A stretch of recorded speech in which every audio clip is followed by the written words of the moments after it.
အားလုံးပဲမင်္ဂလာပါဗျာ KKI ချက်ကလေးပြန်လည်ကြိုဆိုပါရစေကျွန်တော်ဒီနေ့ trading ကိုခုမှစလေ့လာတဲ့လူသစ်တွေအနေနဲ့ကျွန်တော်တို့တော့ indicator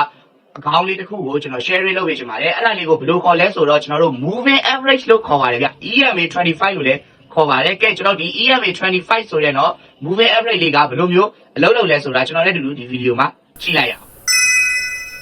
ကဲကျွန်တော်တို့ A trade ထဲကိုရောက်ပြီဆိုရင်ကျွန်တော်တို့တွေဒီမှာ indicator လို့เนาะဒီမှာညွှန်ပြနေတဲ့ထဲကိုဝင်မယ်အဲ့ဒီတော့ဝင်ပြီးဆိုရင်ကျွန်တော်တို့ဒီမှာ popular ဆိုတဲ့ထဲကနေပြီးတော့ကျွန်တော်တို့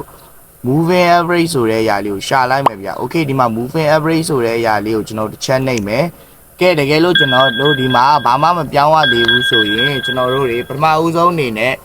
25เนาะ25ပြောင်းမယ်ပြီးပြီဆိုရင်ကျွန်တော်တို့ SMA ကနေပြီးတော့ကျွန်တော် EMA ကိုပြောင်းမယ်ဗျာအဲ့ဒါပြီးရင်ကျွန်တော်တို့ line လေးတက်မှတ်လိုက်မယ်ကဲ color လေးကတော့ကျွန်တော်တို့အဖြူရောင်လေးထားလိုက်မယ်เนาะOkay ကျွန်တော် apply လေးလုပ်လိုက်မယ်ဗျကဲပြီးရင်ကျွန်တော်တို့ဒီမှာ EMA 25လေးကိုကျွန်တော်တို့ online မယ်เนาะကဲဒါဆိုရင်တော့ဒါကတော့ကျွန်တော်တို့ဒါ EMA 25ရဲ့ကျွန်တော်တို့ line လေးပဲဖြစ်တယ်ဗျဒါလေးကเนาะ moving average line လေးဖြစ်ပါတယ်သူ့ရဲ့အလုံးလုံးပုံလေးကဘာလဲဆိုရင်ကျွန်တော်ဒီ line လေးရဲ့အပေါ်ကိုရောက်နေပြီဆိုရင်ကျွန်တော်တို့ကဒီမှာဒါဆိုရင်ဈေးတက်ဖို့နော်အလားအလာရှိပါတယ်ဒီ moving average ရဲ့အောက်ကိုကျပြီးဈေးကွက်ပိတ်သွားမယ်ဆိုရင်ကျွန်တော်နောက်လာမယ့်ဈေးကွက်ကလည်းအကျကောင်းတယ်လို့ကျွန်တော်သတ်မှတ်လို့ရပါတယ်ကဲဒီမှာဆိုရင်ကျွန်တော်တို့နော်ဒီမှာ EMA 25 moving average ရဲ့အပေါ်ကိုဈေးတက်ပြီးတော့ candle လေးကဈေးပိတ်သွားတယ်ဆိုရင်နောက်လာမယ့်ဈေးကွက်ကကျွန်တော်တို့အတက်အားကောင်းတယ်လို့ကျွန်တော်တို့သတ်မှတ်လို့ရပါတယ်ဒီမှာဆိုရင် moving average ရဲ့အောက်ကိုလည်းရောက်နေတယ်အကျအားလေးကကောင်းတယ်လို့သတ်မှတ်လို့ရတယ်ဆိုပေမဲ့ signal မှာလည်းဈေးကျမယ်ဆိုတဲ့အတွက်ကြောင့်ကျွန်တော်အကျ closeအနီရောင်လေးကိုနှိပ်ပြီးတော့ဝင်လိုက်တာပဲဖြစ်တယ်ဗျဒါကကျွန်တော် entry ဝင်ခဲ့တဲ့အချိန်ရဲ့ indicator လေးပါကဲကျွန်တော်တို့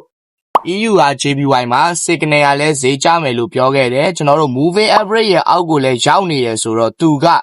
အတက်အားတဲ့ဆိုင်အကျအားလေးကပိုများမယ်လို့ကျွန်တော်တို့เนาะ indicator လေးကိုကြည့်ပြီးတော့သတ်မှတ်လို့ရတဲ့အပြင် signal မှာလည်းဈေးကျမယ်လို့ပေါ်လာတဲ့အတွက်ကြောင့်မလို့ကျွန်တော်တို့เนาะ entry လေးကိုကျွန်တော်တို့ဈေးရဲ့ကျလေးကိုဝင်ထားတာပဲဖြစ်တယ်ဗျ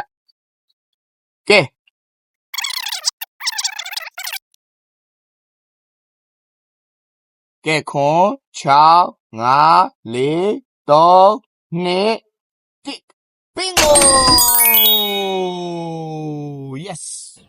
ကဲအားလုံးပဲကျွန်တော်တို့เนาะဒီမှာ EMA 25ရဲ့ line ရဲ့အောက်ကိုရောက်နေတဲ့အချိန်မှာကျွန်တော်တို့ signal လေးကလည်းအကျဆိုပြီးတော့ပေါ်လာတဲ့အချိန်မှာကျွန်တော်တို့ entry ဝင်လိုက်တာပဲဖြစ်ပါတယ်ကဲကျွန်တော်တို့ထင်တဲ့အတိုင်းလေးပဲဈေးလေးကတော့ signal ရဲ့ညွှန်ပြချက်အတိုင်းနဲ့ကျွန်တော် EMA 25ရဲ့ line ရဲ့အောက်မှာဈေးကွက်ပိတ်ပြီးတော့ခံတဲ့ဈေးကွက်တစ်ဖွင့်တဲ့အတွက်ကြောင့်မလို့ကျွန်တော်တို့လှပပလေးနဲ့ကျွန်တော်တို့ယုံကြည်မှုရှိနဲ့ကျွန်တော်တို့